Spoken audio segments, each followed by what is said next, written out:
صلى على النبي حبايب قلبي، وتعالى نعمل مع بعض بقى ايه خطوات الكشري المصري بكل سهولة وبساطة. كده انا بحمر البصلة اهيت لحد ما تاخد لون كده حلو كده، علشان خاطر ايه تبقى مقرمشة، واحطها على وش الكشري بعد ما اخلص.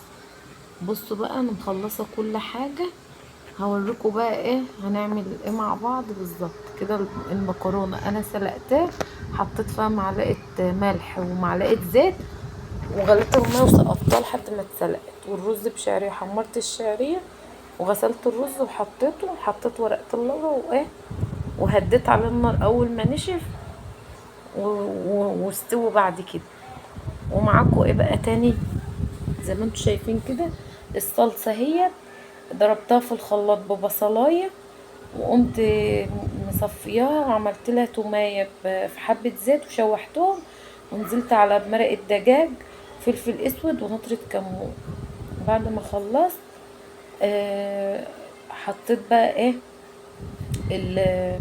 العدس بتاعي، كنت نقعاه، مسكته غسلته ونقعته في شوية مية ساعتين، وبعد كده بقى غليته غلوتين على النار. هوريهولكوا بس ايه انا طلعت البصلة اهي بعد ما خدت اللون الجميل، وهنزل بقى في الزيت بتاع البصلة بالمكرونة بتاعتي، ارش عليها شوية ملح وفلفل اسود، وهقلبها كويس كده ايه في الزيت زي ما انتم شايفين كده. بصوا بقى هوريها لكم اهي زي ما انتم شايفين كده. صلوا على النبي حبايب قلبي بس كده.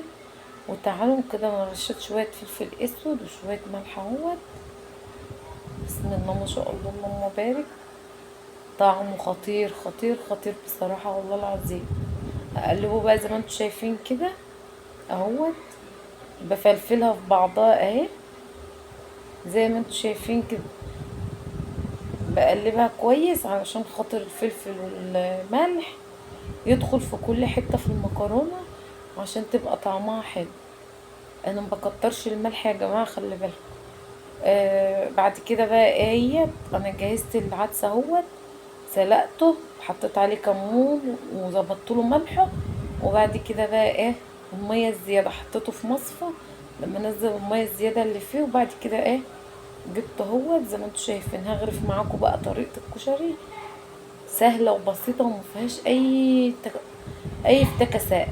بس انا الحاجه الوحيده الخل بتوم انا ما عملتوش، بس عملت ال- الصلصه الحار، وعملت البارد. انا خدت الصلصه بعد ما خلصت، انا حطيت على الصلصه مرقتين ماجي وفلفل اسود ونطره كمون، وظبطت لها الملح، وحطيت نص معلقه سكر زي ما انتم شايفين كده بالظبط. وقمت قاسمه بقى ايه الصلصه.